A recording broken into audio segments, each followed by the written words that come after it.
Section 1. You will hear a telephone conversation between a travel company employee and a customer. First, you have some time to look at questions 1 to 5.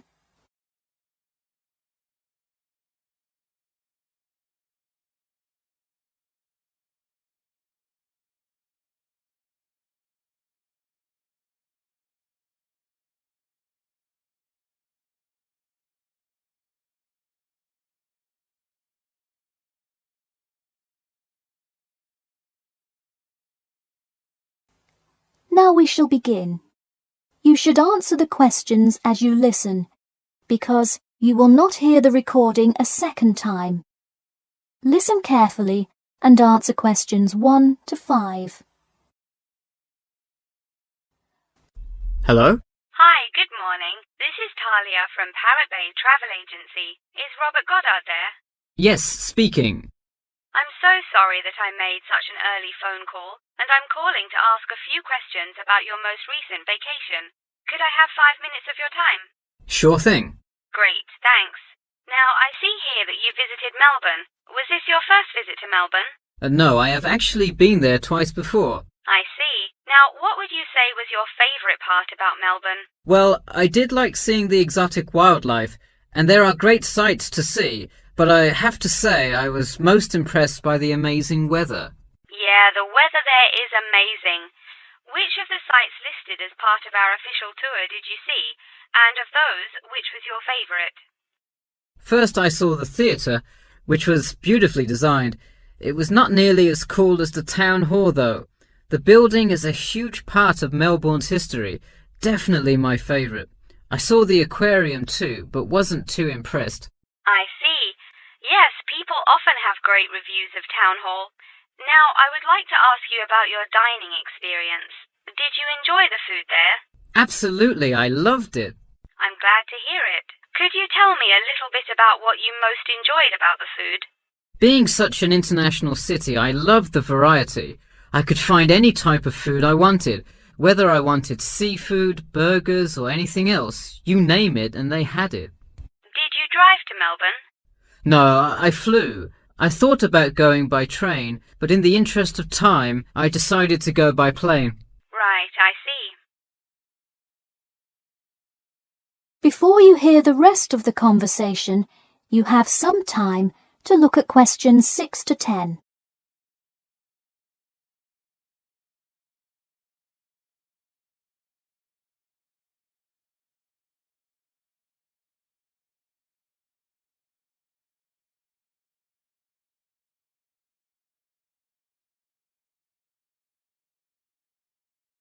Now listen and answer questions 6 to 10. And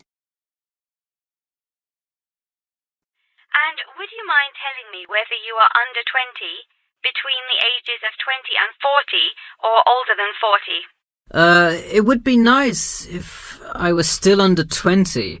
My vacation probably would have been quite different.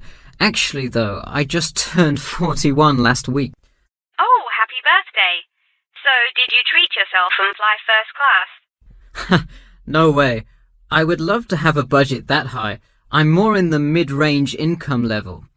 I wasn't always, though. I spent much of my life in a low-income household. I see.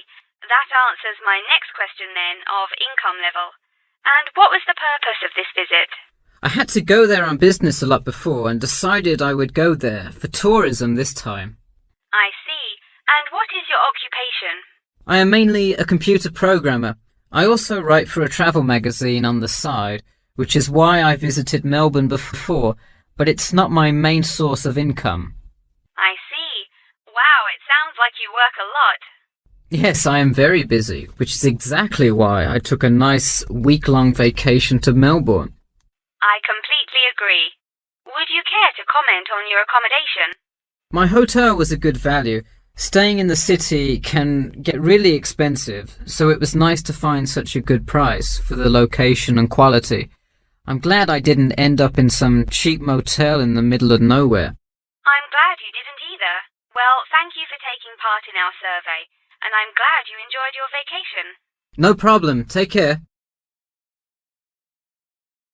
That is the end of section 1. You now have half a minute to check your answers.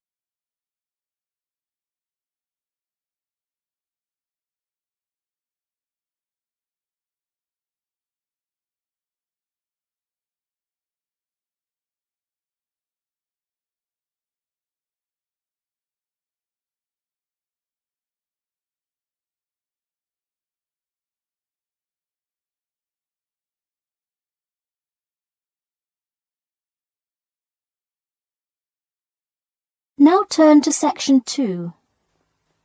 Section 2. You will hear a talk about the main points of interest and the improvements made in the area. First, you have some time to look at questions 11 to 15.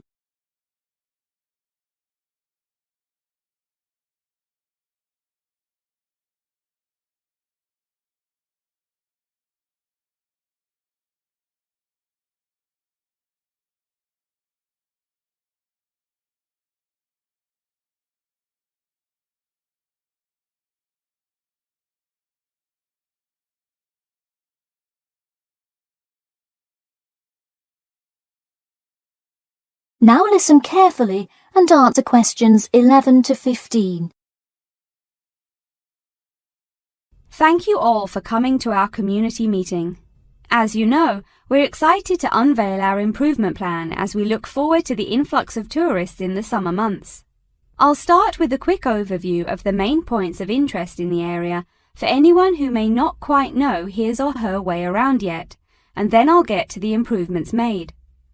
First off is my favourite, the Science Museum, which is on the corner of St George Road. If you have not visited yet, I encourage you to go before the busy season. It is absolutely spectacular. There is even a flight simulator you can try out. Just west of the Science Museum is the National History Museum. It's a sight not to be missed as well, with each floor devoted to a different era in our nation's history. There are special exhibits for children with interactive games and fun history lessons too. If you're looking for parking, it is available on the intersection of Queen Street and South King Street in the car park. Standard hourly and daily rates do apply. The best place for souvenirs is the shopping mall, though it gets extremely busy during peak times. You can get there from the Tube or the entrance on Timber Road, just south of Cornwell Road. This area has students everywhere, usually from the primary school across the street from the shopping mall. Classes often take field trips and engage in guided tours through the area. So that's the overview of the main sites, and hopefully by now I've given you a general idea of the area. Before you hear the rest of the talk, you have some time to look at questions 16 to 20.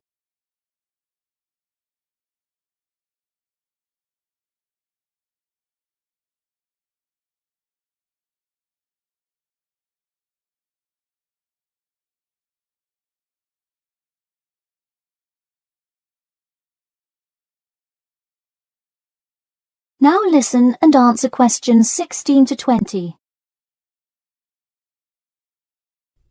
Now I'm going to outline the improvements we have made in our efforts to make the experience even better for each and every one of our visitors.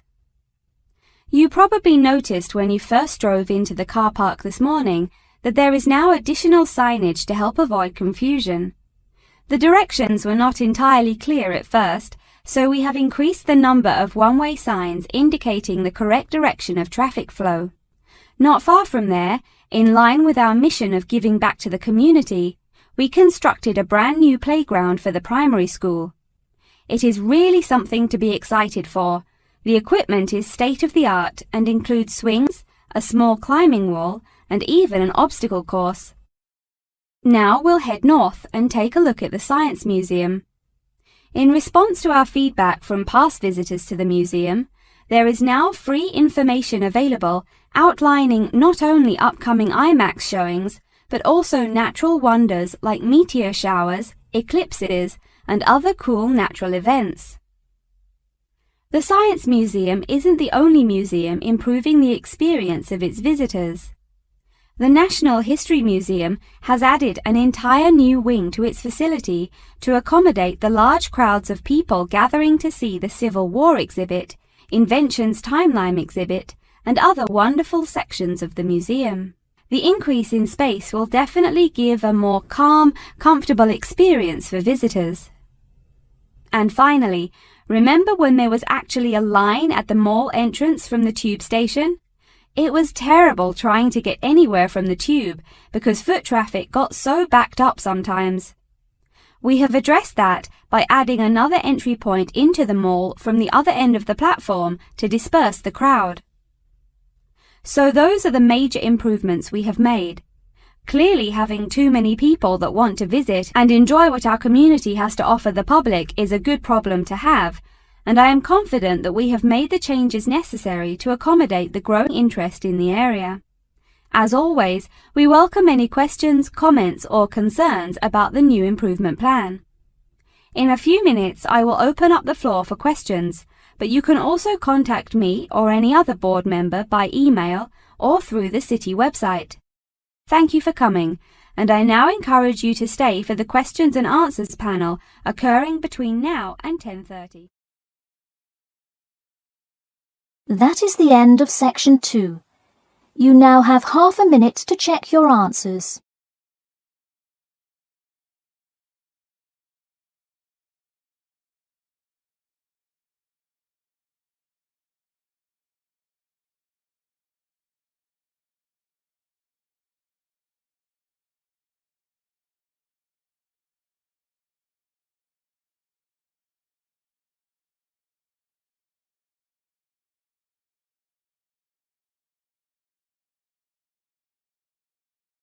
Now turn to section 3.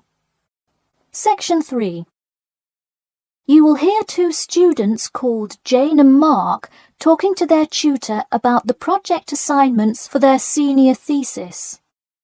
First, you have some time to look at questions 21 to 23.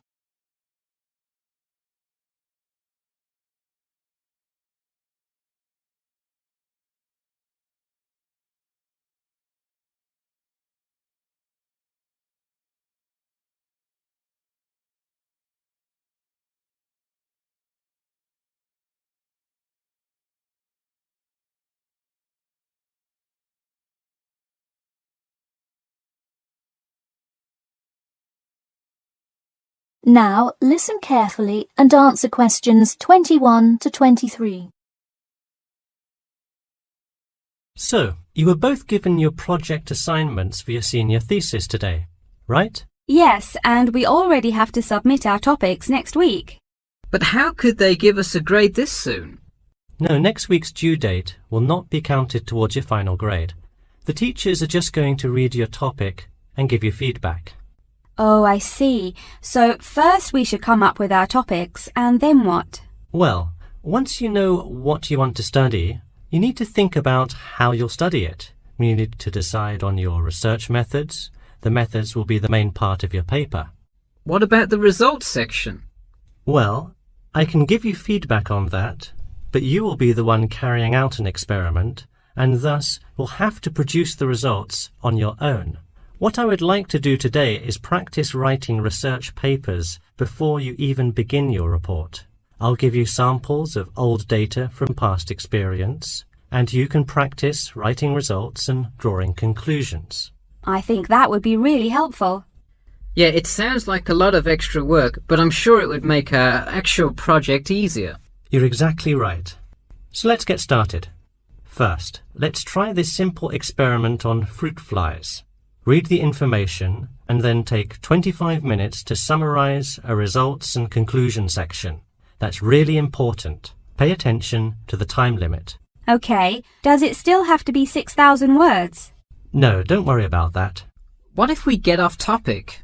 I wouldn't worry too much. You'll have so much information to write about that it should be easy to stay on topic. Before you hear the rest of the talk, you have some time to look at questions 24 to 30.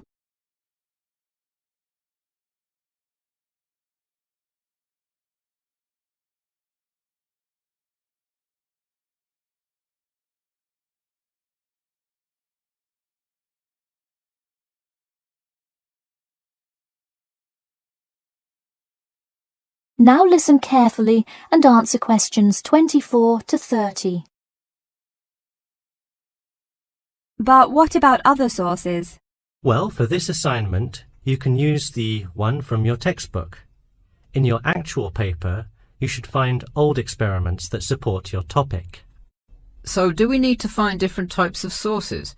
For instance, should I be conducting lots of interviews to use in my paper? No, there's no need to conduct lots of interviews or anything like that. Okay, I'm ready to get started. I'm still a little confused, though, on how we should format our paper. Don't worry about it for now, but on your final paper, make sure to pay attention to the format. It should follow the guidelines exactly. Oh man, I'm starting to understand why they give us all semester to do this. Are there any other small details like that we should know about? Not a whole lot. Make sure you provide 2 copies. One for your teacher, of course, but one for yourself as well. And of course, you know the due date, right? It's April the 11th, right? What? No, it's May 11th, right? Yes. The due date is May 11. Write it down.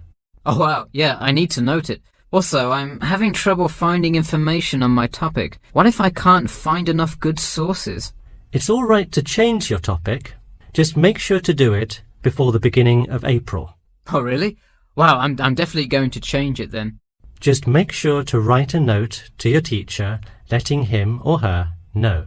Okay, so getting back to writing this sample paper, where do we start? Should I just explain the experiment and what happened? Well, you need to start with your hypothesis. What do you think will happen? And then describe your procedure. Then you can write up the results and your conclusions. Oh boy, I don't know if I can handle any more instructions. That is the end of section 3. You now have half a minute to check your answers.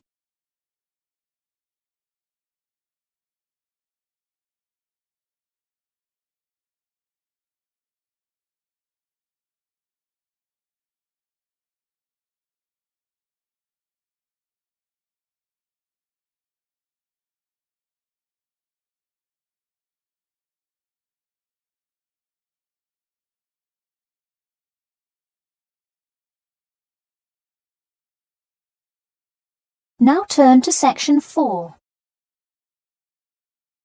Section 4. You will hear part of a lecture about factors you should consider when creating advertising materials and the effects they can have on your product sales. First, you have some time to look at questions 31 to 40.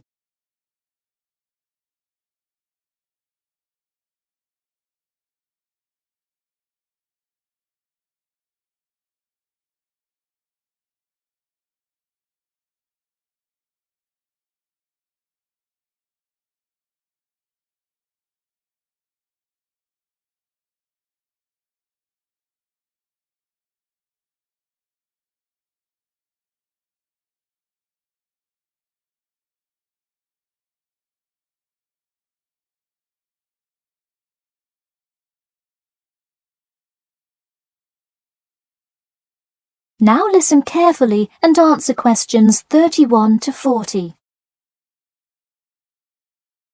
Hello class and welcome back to Marketing Strategies. This week I will expand upon last week's lecture by talking about factors you should consider when creating advertising materials and the effects they can have on your product sales. Lesson 1. Limit your advertising to the geographic area of your target market. Though you may have a product that people want in a large area, the distance that customers are willing to travel is a significant factor in their choice of where to purchase that product. Take this example. If you're really hungry and decide you want a burrito, would you choose the restaurant that is a block from your apartment or the one that is just as good or even slightly better across town? Of course, you'd pick the closer restaurant. Next, there's the method of communication to your target market. How do you decide among radio ads, TV commercials, flyers, or even word of mouth? While we often think of the visual presentation of ads, there's much more to advertising than the look. Studies show that consumers are much more likely to remember advertising slogans if there's also a sound played. Did you know that your sense of smell is closely linked with memory? Think about Mandy's candy store up the road. Every time you walk past it, you can just smell the chocolate, right? I bet you can almost smell it now.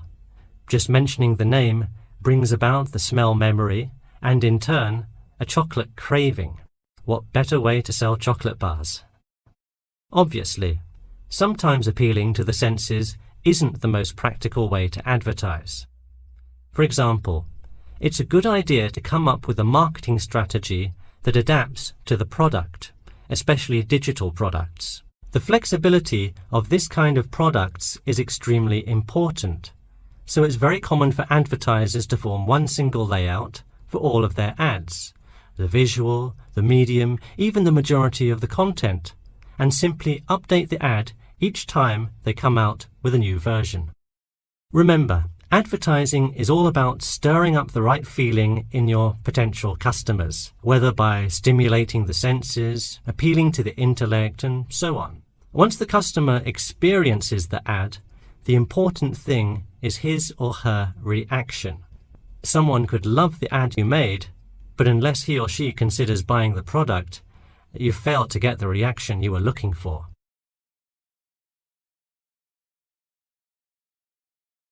So once you have successfully reached your target customer, and you have his or her business, often you'll want to expand to a larger market. More often than not, the same marketing strategies you used in your small campaign may not work for a larger audience. The larger you scale your product, the more factors you must consider. For instance, Apple operates worldwide, so they must tailor their advertising for each market they enter. Often you'll see Apple ads on international flights that appear not only in English, which is the lingua franca of most regions, but also in the native languages of the majority of passengers.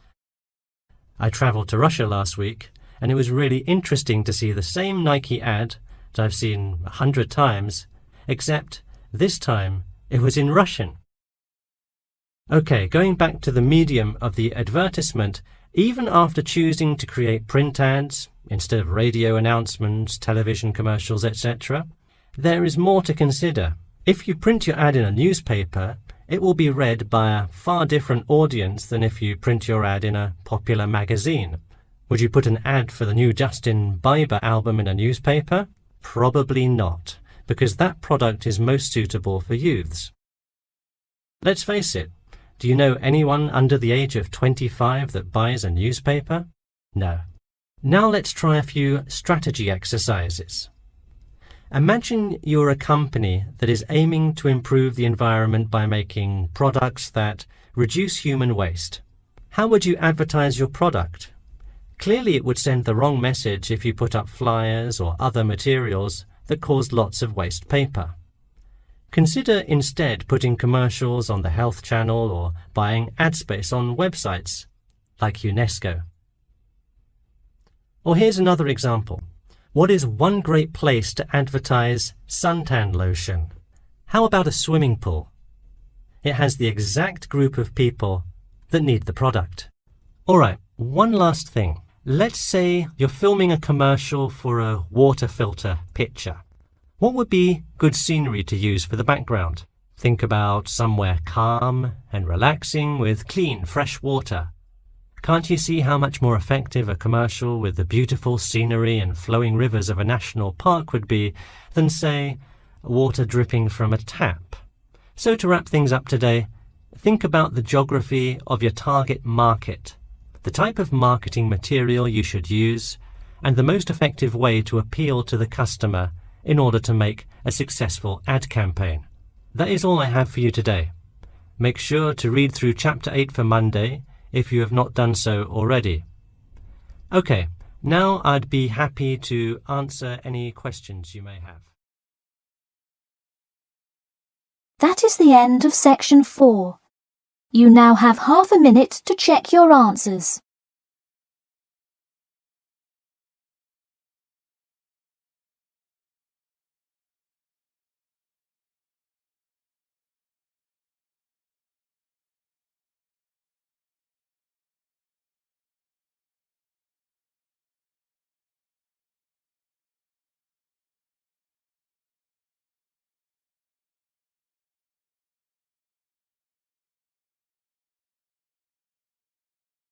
That is the end of the listening test. In the IELTS test, you will now have 10 minutes to transfer your answers to an answer sheet.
Thanks for watching. Here are other 2 videos. You can watch them as well. And if you haven't yet subscribed my channel, please subscribe it and hit the bell icon for my upcoming videos, and share these all videos among your friends.